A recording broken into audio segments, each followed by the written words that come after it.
దేశాన్ని పరిపాలిస్తున్న భారతీయ జనతా పార్టీ మీ ముందుంది. నేను ఒక్కటే మాట మీకు మనవి చేస్తా ఉన్నా.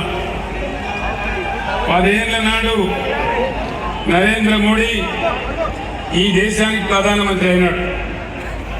దగ్గర 150 ఉందా మీరు సైలెంట్ కూడా నోట్ 150 హామీలు ఇచ్చినాడు.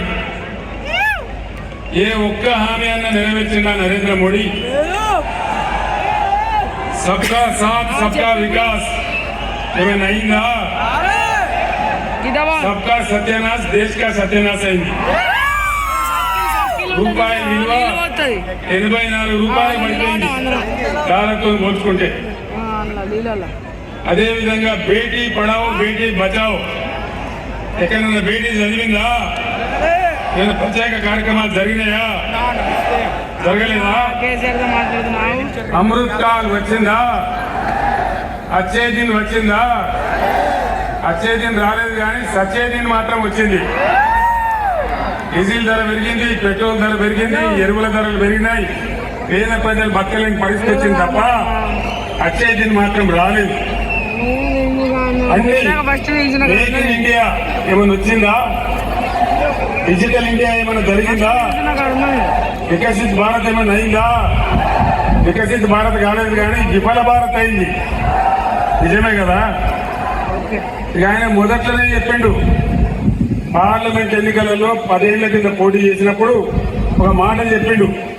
మీరు నన్ను గెలిపిస్తే, భారతీయ జనతా పార్టీ గెలిపిస్తే విదేశాలలో ఉన్న నల్ల డబ్బు తెచ్చి ఇంటికి 15 లక్షల రూపాయలు ఇస్తాను.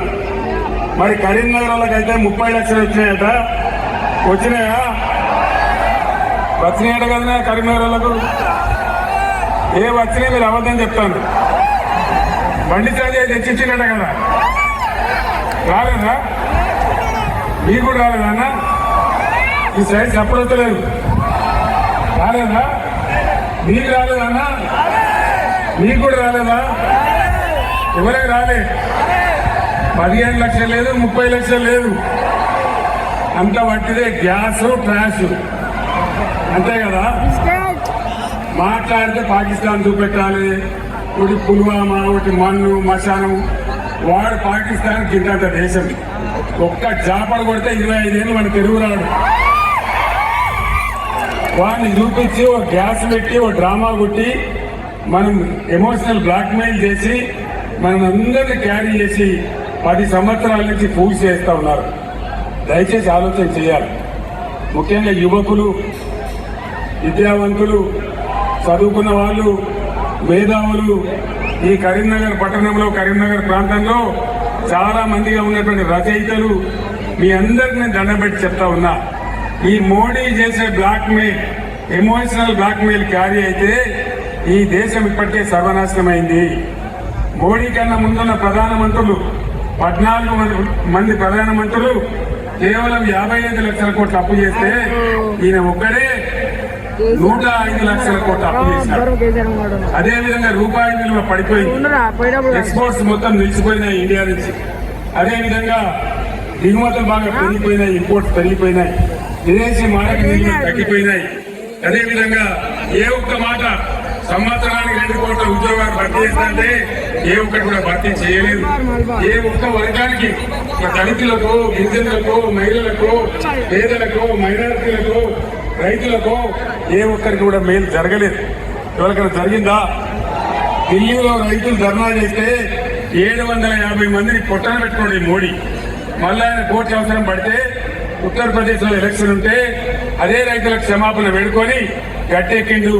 ఆయన బిరిగించినప్పుడు మాకు ఇంకా సౌదాగర్ అని చెప్పి ఈ రకంగా ఆయనకు ఓట్లు ఎక్కడున్నప్పుడు గ్రామాలు వేషాలు కట్టి ప్రజల మధ్య చీకలు తెచ్చి మత విద్వేషాలు పెంచి ఒక రకమైన దేశపూరిత వాతావరణం నింపారు తప్ప బీజేపీ ఎజెండాలో పేదల యొక్క మాట ఉండదు, నిరుపేదల యొక్క మాట ఉండదు.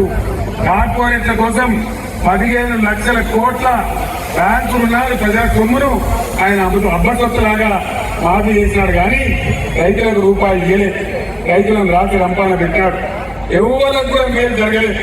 అన్ని బట్టి డైలాగులు, డబ్బాల రాగేసించినట్టు నొడలో ఊపుడు తప్ప ఏ ఒక్క మాట కూడా నిజం కాలేదు. దయచేసి నా మాటను ఆశామాసిగా తీసుకోకుండా మేధావులు విద్యులు అందరూ కూడా ఆలోచించాలని చెప్పి నేను కోరుతా ఉన్నా. ఇంకొక మాట ఆలోచన చేయాలి, తెలంగాణ ఖచ్చితంగా ఆలోచన చేయాలని కోరుతా ఉన్నా. ఎందుకంటే ఈ గడ్డ మామూలు గడ్డ కాదు. నేను తెలంగాణ గులాబీ జెండా లేపుతున్నాడు, నేను గులాబీ జెండా లేపుతున్నాడు. ఇదే గడ్డ మీద ఎస్ఆర్ఆర్ కాలేజీ నుంచే జై తెలంగాణ నినాదం ఇచ్చినాడు. కరీంనగర్ ఇచ్చిన స్ఫూర్తితోని ఆ నినాదం, ఆ జెండా ఆకాశం అంతా ఎత్తుకు ఎగిరి కరీంనగర్ దీవెనతోనే నేను తెలంగాణ రాష్ట్రం సాధించే విషయం మీకు తెలుసు. ఇది చాలా చైతన్యమైన గడ్డ. ఒకనాడు కాంగ్రెస్ వాళ్ళు నన్ను అవమానించి నువ్వే మాతో గెలిచావంటే నాకు కోపం వచ్చి తెలంగాణ పౌరుషం చూపెట్టాలని రిజైన్ చేస్తే, ఉప ఎన్నిక వచ్చి నేను పోటీ చేస్తే 2.5 లక్షల మెజార్టీ ఇచ్చి నన్ను గుండెల్లో పెట్టుకొని తెలంగాణ ఉద్యమం చేసిన గడ్డ ఈ కరీంనగర్ గడ్డ. కరీంనగర్కి ఆ గౌరవం దత్తది. ఉద్యమంలో కరీంనగర్ జిల్లా పాత్ర ఎన్నడూ కూడా మర్చిపోలేనటువంటిది. ఆ గౌరవం నాకుందని నేను మనవి చేస్తా ఉన్నా. ఒక మాట చైతన్యవంతమైన గడ్డ కాబట్టి నేను మీకు అప్పీల్ చేస్తా ఉన్నా.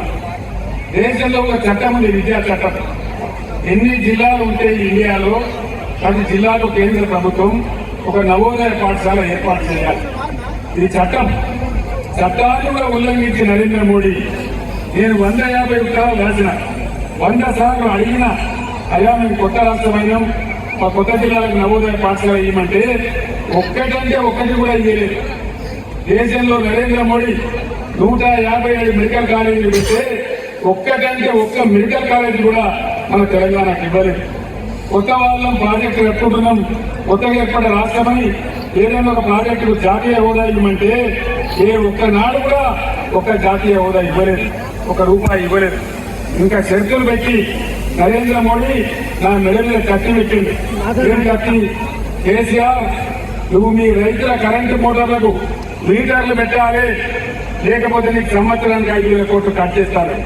ఆ రోజు నేను చెప్పిన నా రాష్ట్రం నాకు తెలుసు, నా రైతుల బాధ నాకు తెలుసు, నువ్వు నన్ను చంపినా సరే, నా తల తెగిపడ్డా సరే నేను మీటర్లు పెట్టా అని చెప్పిన. నువ్వు ఏం చేసుకుంటావో చేసుకో, నేను మీటర్లు పెట్టా అని చెప్పిన. అది మీ అందరికి తెలుసు. నేను అసెంబ్లీలో కూడా మాట్లాడినా, మీరందరూ కూడా విన్నారు. అందుకోసం నేను మీ అందరిని ఒకటే కొడతా ఉన్నా. పోయినసారి మంచికో చెడ్డకో కరీంనగర్లో కూడా, ఆదిలాబాద్లో కూడా, హైదరాబాద్ సికింద్రాబాద్లో కూడా, నిజామాబాద్లో కూడా 4 బీజేపీ ఎంపీలు గెలిచాను. ₹4 పరంగా చేసిండ్రా? ఇక్కడ గెలిచిన బండి సంజయ్ మీకు ఏమైనా పని చేసిందా? ఏమైనా అభివృద్ధి జరిగిందా? అంత గ్యాసే కదా.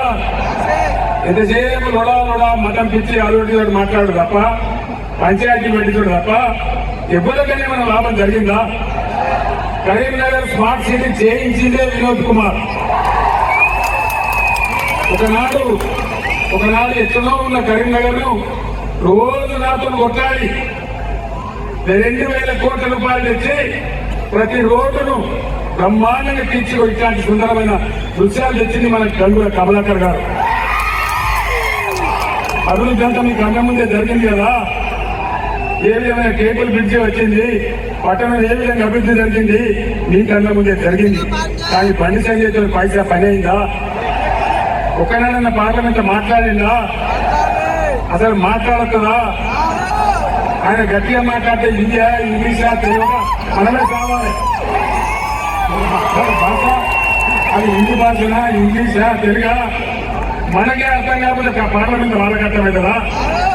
మరి అటువంటి వ్యక్తిని మళ్ళా పంపుదామా? అద్భుతమైన న్యాయవాది, ఒక కమ్యూనిస్ట్ కుటుంబంలో పుట్టి, ఉద్యమాల బిడ్డలు పుట్టి, బ్రహ్మాండంగా తెలంగాణ కోసం 2001 నుంచి ఎస్ఆర్ఆర్ కాలేజ్ గ్రౌండ్ నుంచి నాటో నుండి తెలంగాణ ఉద్యమంలో అడుగడుగున పాల్పంచుకున్న వినోద్ గారిని పంపుదామా, బండి సంజయ్ని పంపుదామా? దయచేసి కరీంనగర్ గడ్డ ఆలోచించాలని చెప్పి కోరుతా ఉన్నా.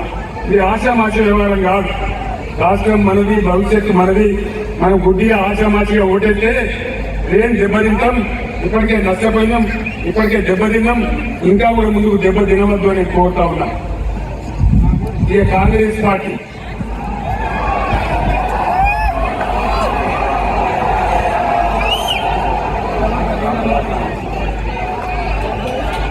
కాంగ్రెస్ పార్టీ పోయిన అసెంబ్లీ